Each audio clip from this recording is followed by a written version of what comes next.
नमस्कार मंडळी, मी आहे अश्विनी आणि तुमचं स्वागत आहे माझ्या यूट्यूब चॅनलमध्ये. चॅनलचं नाव आहे योलो. तर कसे आहात आपण सर्व? मजेत ना? तर आता आज आम्ही चाललो आहे कुठेतरी बाहेर. तर बाहेर म्हणजे आळंदी येथे आम्ही चाललो आहे. आळंदी येथे गजानन महाराज यांचं मंदिर नव्यानेच झालेलं होतं, तर ते बघण्याची माझी इच्छा होती, त्यामुळे आम्ही तिकडे चाललो आहे आता. आळंदी येथील गजानन महाराज मंदिर हे संत गजानन महाराजांना समर्पित एक पवित्र तीर्थस्थळ आहे, जे त्यांच्या दैवी शक्ती आणि निस्वार्थ सेवेसाठी ओळखले जाते. महाराष्ट्रातील आळंदी येथे स्थित संत ज्ञानेश्वरांचे विश्रांती स्थान म्हणून प्रसिद्ध असलेले शहर आध्यात्मिक शांती आणि आशीर्वाद मिळवण्यासाठी हजारो भाविकांना आकर्षित करते.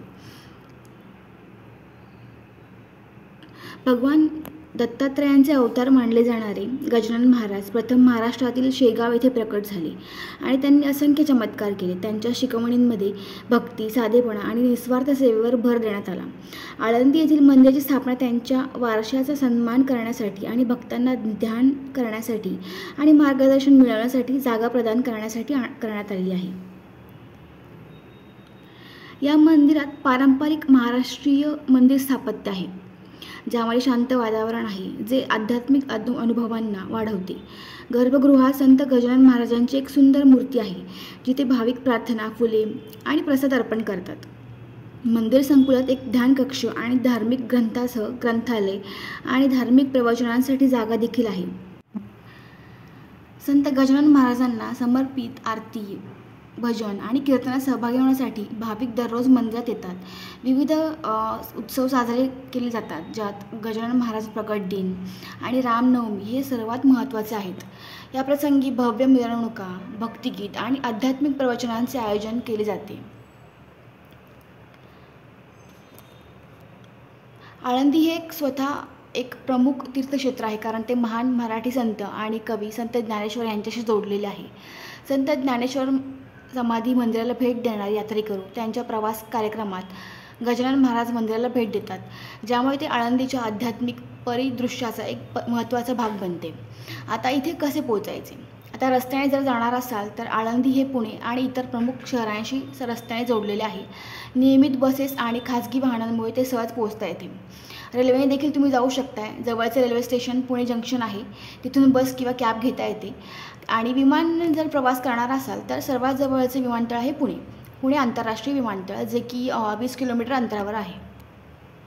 असे म्हटले जाते की गजानन महाराज हे आजारी माणसाला त्यांच्या स्पर्शाने पूर्णपणे बरे करत असत आणि ते सतत एक भजन म्हणत असत, जे की गणिगण गणात बोते हे आहे, आणि त्याच्यामुळेच सर्व त्यांना महाराज असे म्हणू लागले.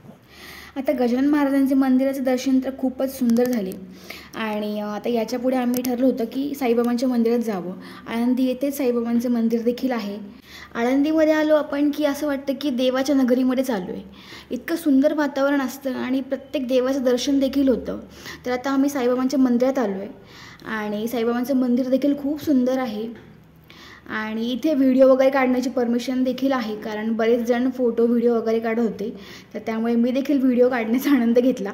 तर इथे एक मंदिर आहे, साईबाबांचं मंदिर म्हणतात, पण आजूबाजूला बरीच म्हणजे देवांच्या प्रतिमा आहेत.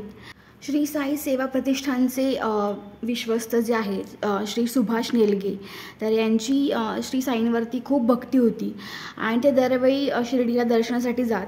तर त्यांनी असा निर्णय घेतला की पुण्यामध्येच साईबाबांचं एखादं मंदिर व्हावं. तर त्यांनी वडमुखवाडी, जे आळंदी साईडला हा एरिया आहे, तर तिथे त्यांनी जागा विकत घेऊन तर हे मंदिर त्यांनी बांधलं आणि साधारणपणे 1998 साली या मंदिराचं पूर्णपणे बांधकाम देखील झालं होतं. आणि मंदिर इतकं सुंदर आहे की इथे द्वारकामाई देखील आहे आणि बरेच साधारणपणे देवांच्या प्रतिकृती आहेत.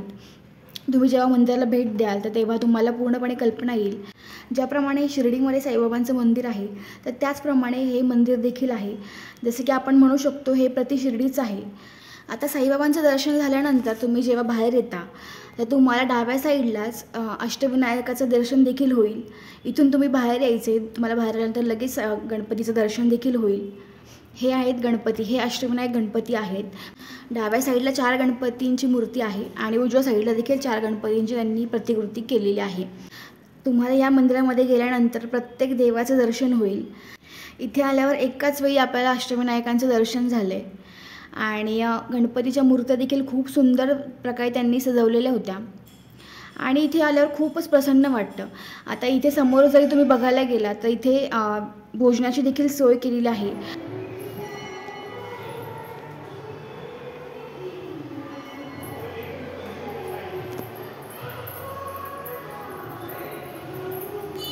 इथे आपल्याला देवी आईचं देखील दर्शन होईल आणि मूर्ती पूर्णपणे संगमरवरामधील केलेली आहे. या मंदिरातून बाहेर आल्यावर तुम्हाला थोड्या पायऱ्या चढून वर जावं लागेल, जिथे तुम्हाला राधाकृष्ण, विठ्ठल आणि रामसीतेचं दर्शन देखील होईल. चला तर मग आजसाठी एवढंच. तुम्हाला हा व्हिडिओ कसा वाटला हे नक्की मला कमेंट करून सांगा आणि तुम्ही नवीन असाल तर चॅनलला सबस्क्राईब करा. तोपर्यंत आपण भेटूया पुढच्या ब्लॉगमध्ये. Thank you so much. Bye bye. Take care.